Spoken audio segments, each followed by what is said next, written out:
निकाय में चलेगा फ्री का फॉर्मूला, जनता को लुभाने वाली घोषणाएं, लोक लुभावन बीजेपी कांग्रेस का मैनिफेस्टो, वादों से बनेगी शहर सरकार।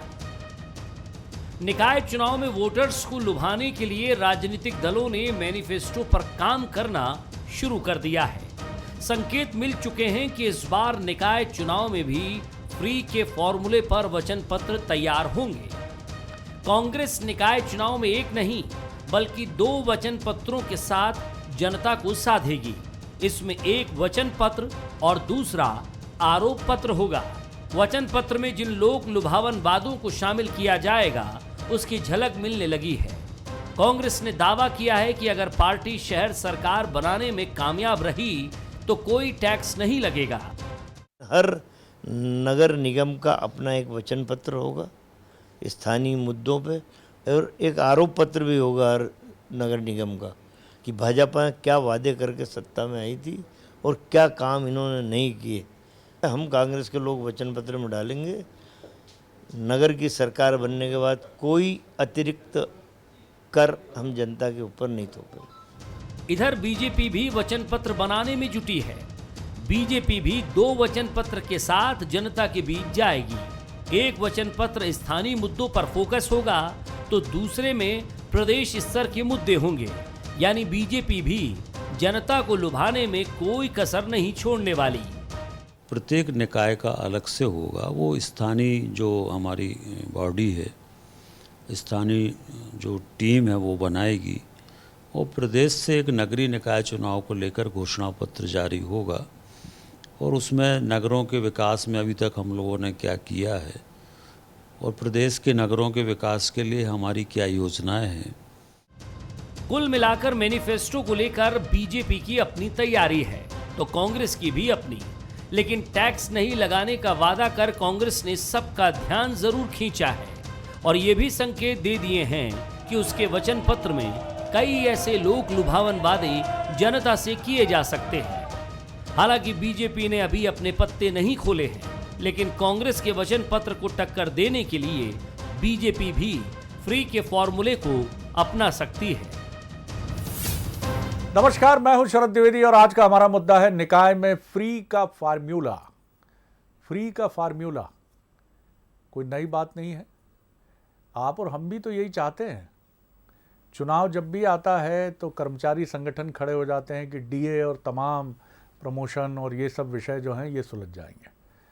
जनता ये सोचती है, ख़ासतौर से समाज का वो वर्ग जिसको बहुत आवश्यकता भी है और निश्चित तौर पर, लेकिन जिस तरह से ख़जाना खोल दिया जाता है, अब आप देखिए ना कि टैक्स फ्री रहेगा, कोई टैक्स नहीं लगेगा।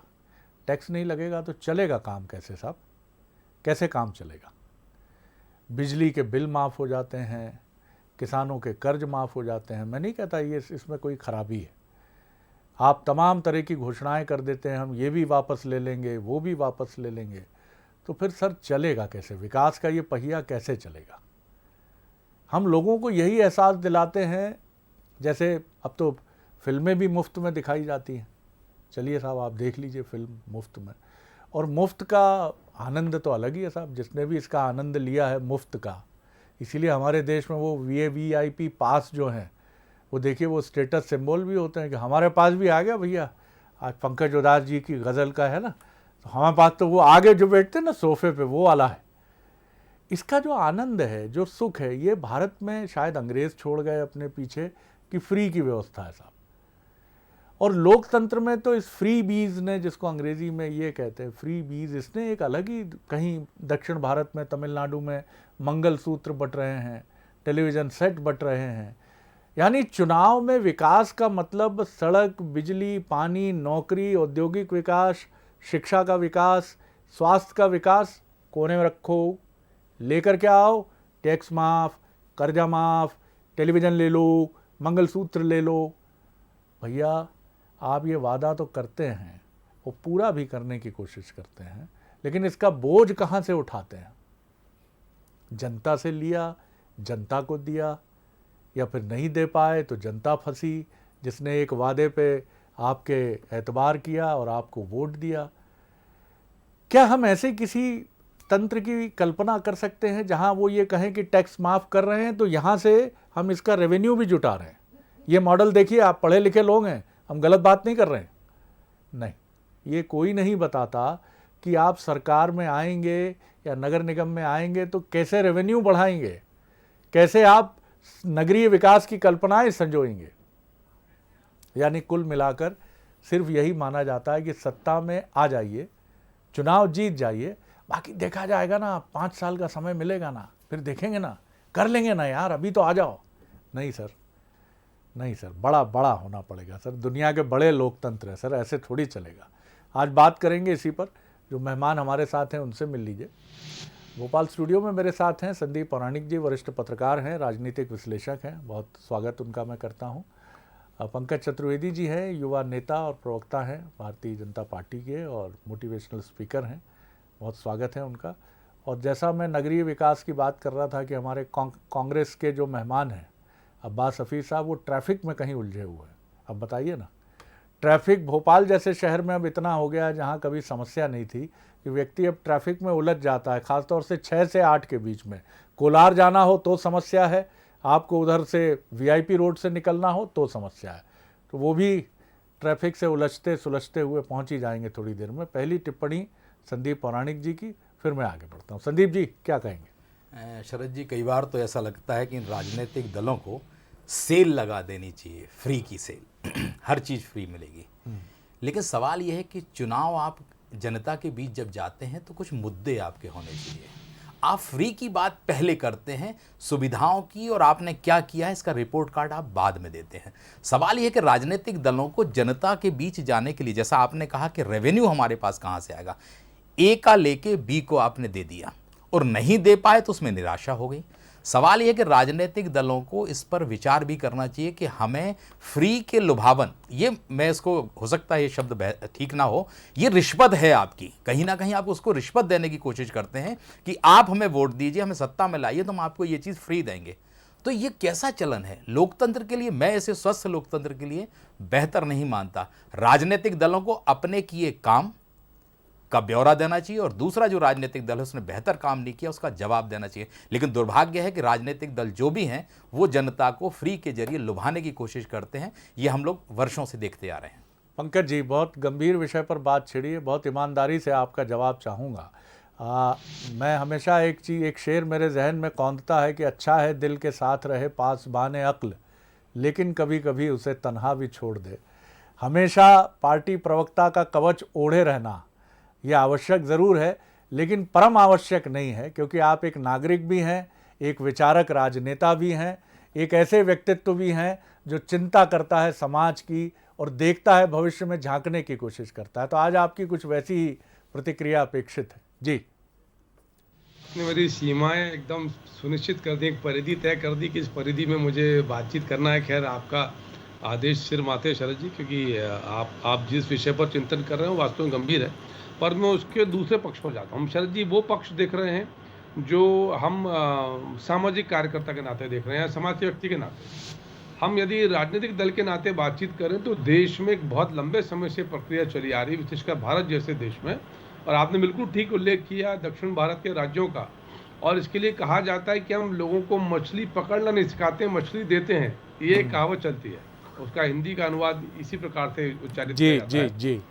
और दूसरा, जो मैंने सज्जन जी का बयान सुना उस पर उन्होंने कहा, फ्री नहीं कहा शरद जी, जो मैं सुन पाया, शायद मैं गलत भी हूँ, उन्होंने कहा कि कोई अतिरिक्त कर नहीं लगाया जाएगा, कोई कर नहीं लगाया जाएगा, सारे कर समाप्त कर देंगे, शायद ऐसा उन्होंने भी नहीं कहा। हम एक बार और सुन लेंगे, आपने बिल्कुल ठीक ध्यान खींचा है, बिल्कुल ठीक है जी। सज्जन सिंह वर्मा जी का एक बार बयान और सुनवाइएगा। जी पंकज जी। तो एक विषय ये, दूसरा मैं ये आग्रह कर रहा था कि ये लोकतंत्र है, लोकतंत्र में मैनिफेस्टो के बाद आपकी योजना, रीति नीति, सब पर राजनीतिक दलों को बात करने का अधिकार है, जहां चुनाव चिन्ह के आधार पर जाते हैं। और चुनाव चिन्ह के आधार पर कांग्रेस पार्टी को शरद जी पूरा अधिकार है कि वो क्या वचन देती है, क्या आरोप देती है। पर जनता जब भी कांग्रेस के या भारतीय जनता पार्टी के वचनों की या घोषणाओं की बातचीत करती है, योजनाओं की बातचीत करती है, तो दो तराजू में चीज़ों को तौलती है कि एक, जब आपको अवसर मिला था आपने क्या किया। तो उसके लिए भारतीय जनता पार्टी के पास पर्याप्त सत्य और तथ्य हैं जो ये प्रमाणित करते हैं कि भारतीय जनता पार्टी ने वो सब कुछ किया जो कहा सो किया। दूसरा, कांग्रेस पार्टी की 15 महीने की सरकार, कुछ 2-3 बड़े बड़े वादे थे जो वचन पत्र में लिख के किए थे कि मध्य प्रदेश के हर किसान का 2 लाख तक का कर्जा 10 दिन के भीतर माफ होगा, यदि भीतर नहीं माफ किया तो मुख्यमंत्री बदलेंगे, ऐसा आदरणीय राहुल गांधी जी बोल के गए थे। क्या स्थिति बनी शरद जी? पीले फॉर्म, गुलाबी फॉर्म, नीले फॉर्म 2005-6 इस प्रकार की कर्ज माफी, चरणबद्ध कर्ज माफी की बात नहीं। नंबर 1। नंबर 2, कमलनाथ जी ने वचन पत्र में कहा था कि मध्य प्रदेश के हर बेरोजगार को 4,000 रुपए का बेरोजगारी भत्ता देंगे। दिया हमने, ढोल चराने और बैंड बजाने का प्रशिक्षण स्कूल दिया। मध्य प्रदेश में सरकार बनेगी, 5 रुपए प्रति लीटर डीजल और तेल पर कम करेंगे, ऐसा लिखा हुआ था, पर 5% डीजल और पेट्रोल पर सेस बढ़ाया कमलनाथ जी ने। तो जब भी आप किसी नई वचन की बातचीत करेंगे, किसी नई योजना की बातचीत करेंगे जो कांग्रेस के लिए शायद होता था लोक लुभावन हो, पर लोग तुलना करेंगे कि भारतीय जनता पार्टी क्या कहती, क्या करती है, कांग्रेस पार्टी और कांग्रेस के नेता क्या कहते और क्या करते हैं। और आगे सर सज्जन जी की बाइट एक बार सुने ताकि मेरा भी भ्रम दूर हो जाए सर। बिल्कुल, मैं नहीं, आप जो कह रहे हैं मुझे लगता है वही दुरुस्त है, लेकिन हम सुनेंगे ज़रूर उनकी बाइट। अब्बास हफीज़ साहब हमारे साथ जुड़ गए हैं, उपाध्यक्ष हैं, कांग्रेस मीडिया विभाग के स्पोक्स पर्सन हैं। अब्बास हफीज़ साहब, आप कुछ देर से जुड़े हैं, तो मैं ये बता दूं कि ये फ्रीबीज़ की बात जो चलती है, लोक लुभावन नारों की जो बात चलती है, मैं ये नहीं कहता इसके लिए राजनीतिक दल ही पूरी तरह जिम्मेदार हैं, जनता का एक बड़ा वर्ग भी ये चाहता है। और यही वजह है कि 5 साल जो लोकतंत्र का सबसे बड़ा त्यौहार है चुनाव, वहाँ जनता को लगता है कि अब सौगातों की बारिश होगी, और आप लोग सौगातों की बारिश देते हैं या उसके लिए मजबूर होते हैं। लेकिन लोकतंत्र की सेहत के लिए ये प्रणाली बिल्कुल भी ठीक नहीं है। ऐसा इस दिशा में हम आगे बात कर रहे हैं। जी देखिए, लोक लुभावन बाधे एक तरफ है और एक अधिकार देना दूसरी तरफ है। अतिरिक्त कर जो है वो भी एक अधिकार है जो उसको नहीं मिलना चाहिए, नहीं लगना चाहिए, वो उसका अधिकार है। अब आपको अगर याद होगा 2019 में स्वच्छता के लिए 50% तक टैक्स बढ़ाने का प्रस्ताव भाजपा की सरकार की तरफ से नगर निगम में रखा गया था। अलग अलग नगर निगमों में, खास तौर पे हमारे नगर निगम भोपाल का था कि 50% तक बढ़ा दिया जाएगा जो कर लेता है नगर निगम। हर चीज़ के ऊपर टैक्सेस बढ़ाए गए हैं। जो टैक्सेस अगर पहले 10 रुपया था तो वो 100 रुपये पे आ चुके हैं पिछले 5-6 सालों के अंदर। नगर निगम नुकसान में हो, घाटे में हो, उसका सबसे आसान तरीका कि जनता के ऊपर एडिशनल टैक्सेस लगाइए और जनता से वसूलिए। हम इसके हित में नहीं हैं। हम बिल्कुल उन अतिरिक्त टैक्सों को हटाना चाहते हैं जनता के ऊपर जो लगे हैं, और हम आगे कोई टैक्स लगाने के उसमें भी नहीं है, पक्ष में भी नहीं है जो भाजपा ने लगाए। तो ये लोक लुभावन नहीं है बल्कि उनका अधिकार है। लोक लुभावन तो वो होता है जब उससे 24,000 योजनाओं का घोषणाएं कर दी जाएं मध्य प्रदेश के अंदर, बड़ी बड़ी बातें की जाएं। क्या कर्ज माफ़ी कमलनाथ सरकार की लोक लुभावन बाधा था या उनका अधिकार था? 27 लाख किसानों का कर्जा माफ़ किया और पंकज जी के ही पार्टी की सरकार के मंत्री ने इसको कबूल किया। तो ये सारी चीज़ें हैं अपनी जगह पर हैं। अब जैसे मैं आपको एक मिसाल देता हूँ, अभी तो नगर निगम में सिर्फ बीजेपी की सरकार के मंत्री ही चला रहे हैं, क्योंकि नेचुरली वही हैं। जब कोई परिषद नहीं है, महापौर नहीं है, तो अधिकारियों के हाथ में है और सरकार के हाथ में है। उन्होंने एक नई पॉलिसी ला के रखी है अलग अलग नगर निगमों में। भोपाल के नगर निगम के अंदर बहुत विवाद हुआ। डीलर जो हैं, ऑटोमोबाइल डीलर, वाहन डीलर जो हैं, वो उसके पक्ष में नहीं है, क्योंकि एक मुश्त पार्किंग के लिए टैक्स लगाने की बात कही गई है कि जब आप गाड़ी खरीदेंगे भोपाल के अंदर तो उसके ऊपर नगर निगम वसूल लेगा आपसे एडिशनल टैक्स पार्किंग के नाम पर। वो टैक्स भी दे दीजिए और फिर पार्किंग का टैक्स भी अलग, पार्किंग चार्जेस अलग देते रहिए। तो ये सारी चीज़ें हैं जिससे जनता परेशान है। नर्मदा कनेक्शन के नाम पे कितनों से फॉर्म भरवा लिएगा, आधे भोपाल को नहीं मिला। तो यही चीज़ पूरे मध्य प्रदेश में है कि जल संकट वहीं का वहीं है, पैसे बढ़ते जा रहे हैं। मूलभूत सुविधाएं, मैं जब आ रहा था, जैसा आपने बताया अभी कि ट्रैफिक की समस्या का समाधान कैसे हो सकता था अगर ये BRTS का कुछ सुधार कर देते। मंत्री ने खुद कबूल लिया, सरकार के मंत्री ने, कि ये हमसे बहुत बड़ी गलती हुई है, इसका कोई औचित्य नहीं है। अभी इस वक्त जब पूरी सड़कें ट्रैफिक जाम में फंसी हैं तो ट्रैफिक पुलिस वाले BRTS को नहीं खोल रहे हैं, BRTS को बंद करके खड़े हुए हैं कि बस आएगी एक, उसके इंतजार में। ये नहीं चलेगा, ये नहीं कि वहां से वो ट्रैफिक निकाल दें। लेकिन पूरे देश का ट्रैफिक जो है वो नगर निगम की एक गलती से तबाह हो चुका है। तो ये सारी चीज़ें हैं कि भाजपा को जनता ने देख लिया, अब इनको मौका नहीं देंगे। एक चीज़ जो बड़ी इम्पॉर्टेंट है, आप दोनों मैं समझता हूँ आपकी अपनी राजनीतिक बाध्यताएं हैं, लेकिन ये सवाल मैं बड़े फलक पर जनता के सामने भी, व्यूअर्स के सामने भी रखता हूँ कि पॉलिटिकल पार्टीज जब अपना मैनिफेस्टो बनाती हैं, स्पेशली नगर सरकारों के लिए, तो उसमें कितने town and country planners involve होते हैं, उसमें कितने नगर निगम के पूर्व अधिकारी इन्वॉल्व होते हैं जो आपको ये बताएं कि ठीक है टैक्सेशन हटाना या अतिरिक्त कर ना लगाना ये आपका अधिकार है, लेकिन आपको ये तो बताना पड़ेगा कि आप इसकी भरपाई कहाँ से करेंगे। आखिर आप स्वच्छ भारत की बात कर रहे हैं, आप स्वच्छ मध्य प्रदेश की बात कर रहे हैं, आप क्यों लोगों को ये नहीं बताते? क्या लोग शुल्क देने में पीछे हटेंगे अगर उन्हें पता चलेगा कि उनकी सुविधाएं बढ़ रही हैं? आज जब देश के कुछ राज्यों में ये व्यवस्था है, बड़े नगरों में, कि आप अपना पानी का बिल बढ़ा दीजिए तो आपको 24 घंटे या 12 घंटे कंटिन्यूअस पानी मिलेगा। उन्होंने ऐसी व्यवस्था कर रखी है। क्या भोपाल में ऐसे नागरिक नहीं होंगे जिनकी पेइंग कैपेसिटी होगी, जो 12 घंटे या 24 घंटे के लिए भुगतान करने की स्थिति में है?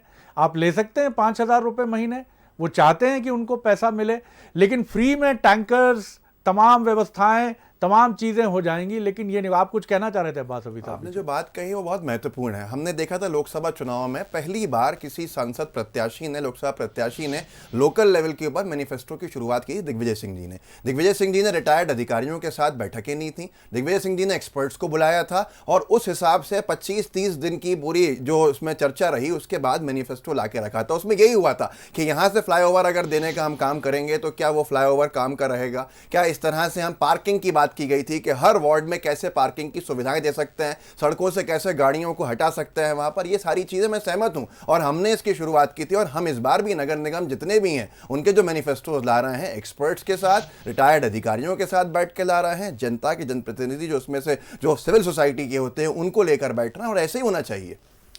इसमें संदीप जी, मैं समझता हूं कि राजनेताओं की जो चिंता है उसको दूर करने के लिए जनता की तरफ से भी एक पहल होनी चाहिए। खासतौर से मैं नहीं कहता कि किसानों का कर्जा माफ़ नहीं होना चाहिए, बिल्कुल होना चाहिए। ये समाज का ऐसा वर्ग है जो सबसे ज़्यादा परिश्रम करता है, धूप में खड़ा रहता है, और जो समाज का वंचित वर्ग है, चाहे वो अनुसूचित जाति का हो, जनजाति का हो, उनकी मदद बिल्कुल होनी चाहिए। चाहे वो संबल योजना हो भारतीय जनता पार्टी सरकार की, या तमाम योजनाएं हैं, आप बिल्कुल इनको और मजबूत बनाइए।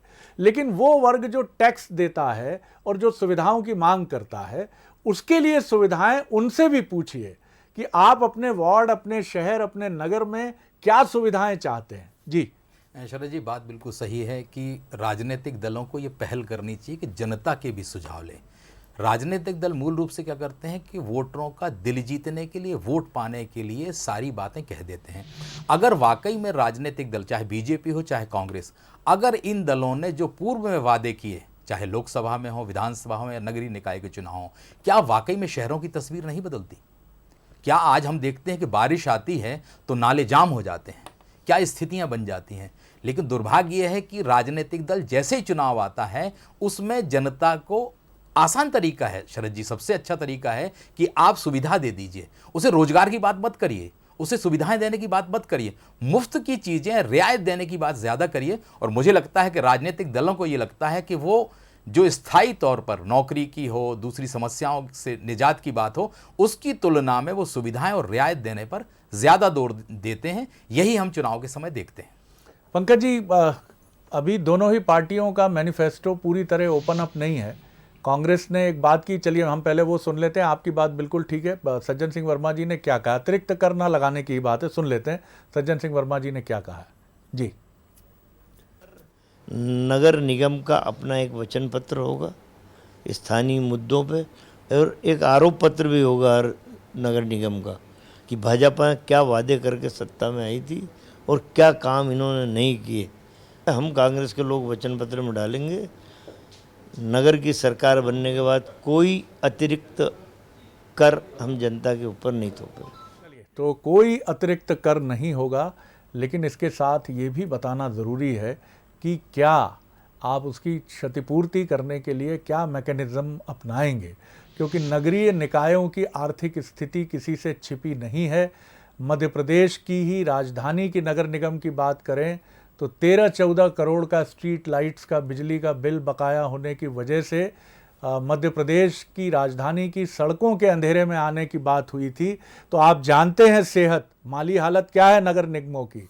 और इन परिस्थितियों में अगर आप आसमानी सुल्तानी कोई चीज़ इन स्थानीय निकायों के साथ करेंगे तो हाँफते हुए हमारे ये स्थानीय निकाय बैठ जाएंगे थक कर, और ये बहुत मुसीबत पैदा करेगा, क्योंकि यही सबसे बड़े सर्विस प्रोवाइडर हैं हमारे शहरों में। पंकज जी, बात बहुत गंभीर है। जी देखिए शरद जी, मैंने वही आग्रह किया था आपसे कि कांग्रेस ने फ्री की बात नहीं करी है। जी हाँ, जी हाँ। कांग्रेस ने कहा कि जो एग्जिस्टिंग टैक्स स्ट्रक्चर है उसके अलावा कोई अतिरिक्त कर नहीं लगाएंगे। सर लेकिन बात और वही है कि आप फिर उसके बाद संसाधन कहाँ से लाएंगे? मैं सर उसी बात पर आ रहा जी। हूँ। आप बिल्कुल, आपका सवाल बिल्कुल उचित सवाल है शरद जी, जो आपने पूछा।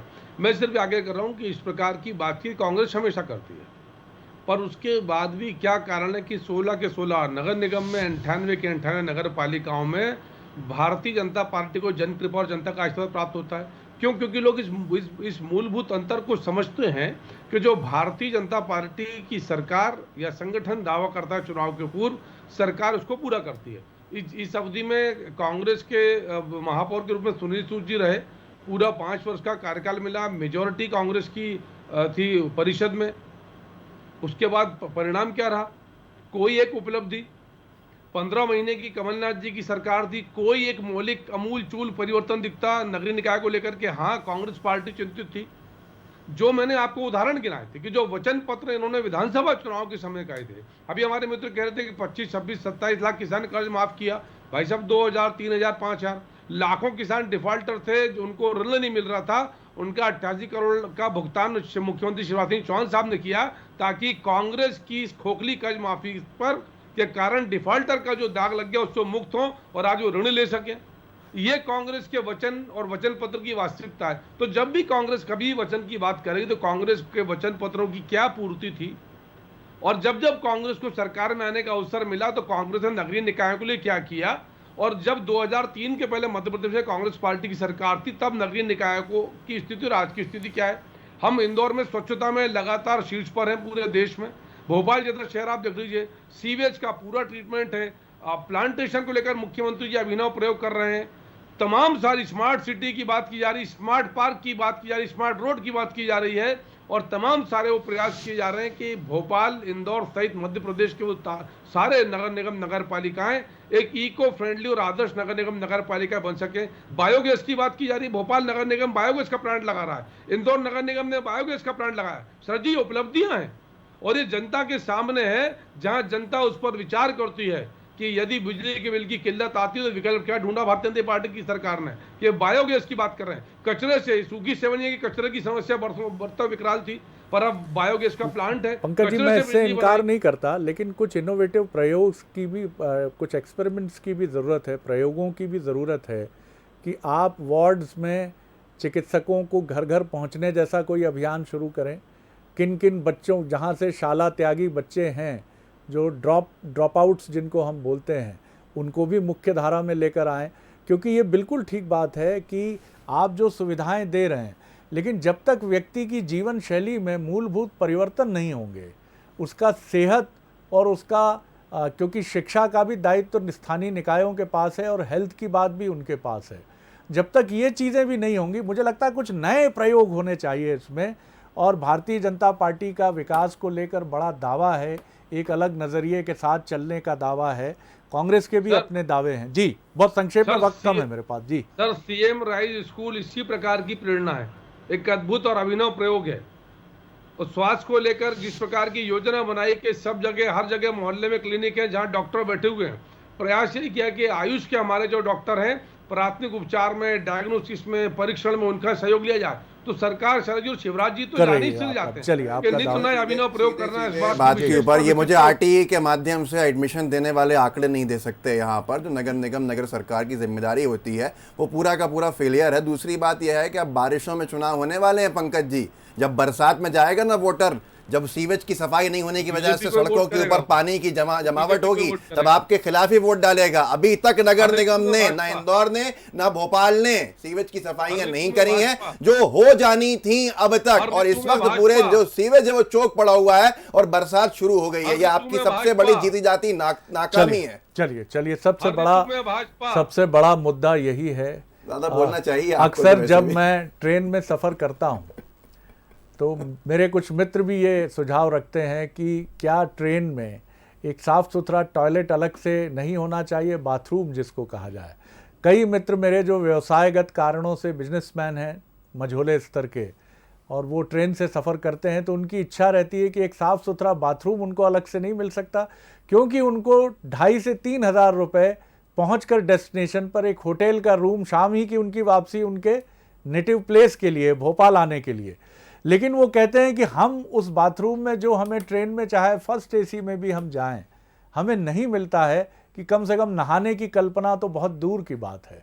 सुविधाएं, वो कहते हैं, अगर हमसे 1000 रुपया भी अधिक हमारे टिकट में जोड़ लिया जाए और एक बाथरूम हमें प्रोवाइड कर दिया जाए, हम उसके लिए राजी हैं। एक क्लास देश में है। मैं कहता हूं भारत और इंडिया का अंतर है, लेकिन आप इंडिया की तरफ आते हैं या बीच में भारत और इंडिया के बीच में फंसे हमारे जैसे मध्यम वर्गीय लोगों की तरफ आते हैं, तो उनसे भी तो पूछिए उनको घोषणा पत्र में आपसे क्या अपेक्षित है। लेकिन आपका टारगेट जो रहता है वो कई बार, माफ़ कीजिएगा, लोक लुभावन की तरफ इस तरह से चला जाता है जिसको कहा जाता है कि पॉलिटिक्स ऑफ वेलफेयरिज्म, कल्याणवाद की राजनीति। लेकिन इसमें कल्याण आप निश्चित तौर पर करते हैं और समाज के कमज़ोर तबके का करते हैं, लेकिन एक ऐसे बहुत बड़े वर्ग को छोड़ देते हैं जिसमें वो वर्ग भी है जिसको आप सुविधाएं देने की बात करते हैं। उसको सिर्फ कुछ लॉलीपॉप जैसी चीज़ें मिल जाती हैं, लेकिन रिमेनिंग जो ईयर्स हैं उसके 3-4 साल वो उम्मीद और आरजू में ही कट जाते हैं। बदलना पड़ेगा नज़रिया, सेटअप को बदलना पड़ेगा। 2 युवा राजनेता हैं जो बहुत सुपठित हैं और जानते हैं राजनीति के तत्व को, उनको अपने फोरम में अपनी बात, क्योंकि बात आप ही लोग कह सकते हैं, हम तो सिर्फ यहाँ बैठकर एक चर्चा कर सकते हैं, अंदर तो परिवर्तन के लिए आप ही को कोशिश करनी है। बहुत शुक्रिया आप तीनों का। बने रहिए बंसल न्यूज़ पर और आगे देखिए अफसरनामा 2014 बैच की युवा IAS अधिकारी और एडिशनल कमिश्नर नगर निगम भोपाल रिजू बाफना के साथ। नमस्कार।